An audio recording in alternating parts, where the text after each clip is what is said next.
Bueno, mentxa gaituzu azokako sarrera aurrean, eta aldamenean duana Josean Agirre da, bertsolari aldizkariko arduradunetako bat, eta zergatik bertsolari aldizkaria, 20 urte bete dituelako. Josean, kaixo, eguerdion? 20 urte bai, ematen du segituan pasadiala, baina 2 hamarkada. Eta lan asko, eduki asko landutakoak, eta zeregin asko urte hauetan guztietan.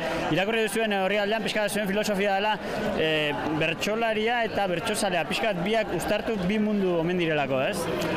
Bai, bueno, bertsolariak ez dira diboak, ez daukate kamerin horik, agertokitik jeitsi eta tabernara joaten dira, baina, bueno, azkenean adiskideak bakarri daukate hurbiltzeko abagunea, ez, eta aukera, eta gure helburua izan da pixkat hori bertsozale guztien gana, hoien alderdi humanoa, edo hoien izaera, hoien bizimodua jendeari erakustea, hori izan helburuetako bat, gehiago ere, bai noski. Beraz, uztartze hori edukietan euretan nola gauzatzen da, ze uste dut bertsozaleek eurek ere badutela ahotsa, ez da, aldizkarian, eta uste dut elkarrezketatu badirela, eta... Bai, bueno, garai bat izan zen, giro bat oso berezia, belaunaldi berri bat etorri zen bertsolaritzara garai hortan, pixkat Andoni, Sarasua, jende hau, eta horrek ekarri zuen berrikuntza horrek panorama era bat aldatu zuen, elkartea sortu zen urte beretsuetan, telebistara salto handi bat egin zuen eta Joserraren garaian 200.000 ikusle izatera iritsi zen hitzetik hortzera.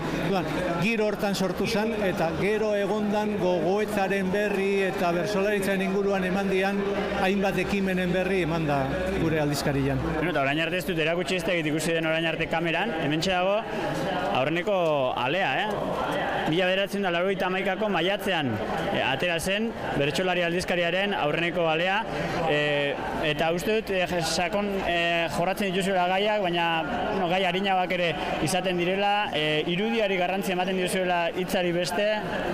Bai, hasieratik, orainia gauza normala da hori, baina hasieratik horrela irudiari sekulako garrantzia eman genion. Inkluso jendea hasi izan esaten garai hartan, esotezan hori bizkat hola, euskerazko hola.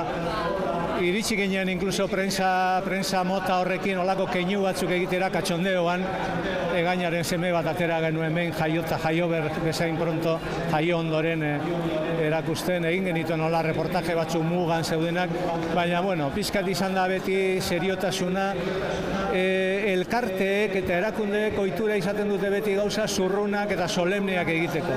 Gure joera izan da beti katxondeo puntu batekin gauza harinagoak egitea. Bueno, ziur aski gu entzutea baino jendeak nahiago izango du bertsolariak eurak entzutea, beraz, aian hona izango du eurei paso ematea, Xanti Jakak... Erabat konforme, erabat. Xanti Jakak egingo dugu aurkezpentsoa eta gero prest dira bertsotan egiteko Jon Maia eta Sebastian Izaso, beraz, zeuen hitza.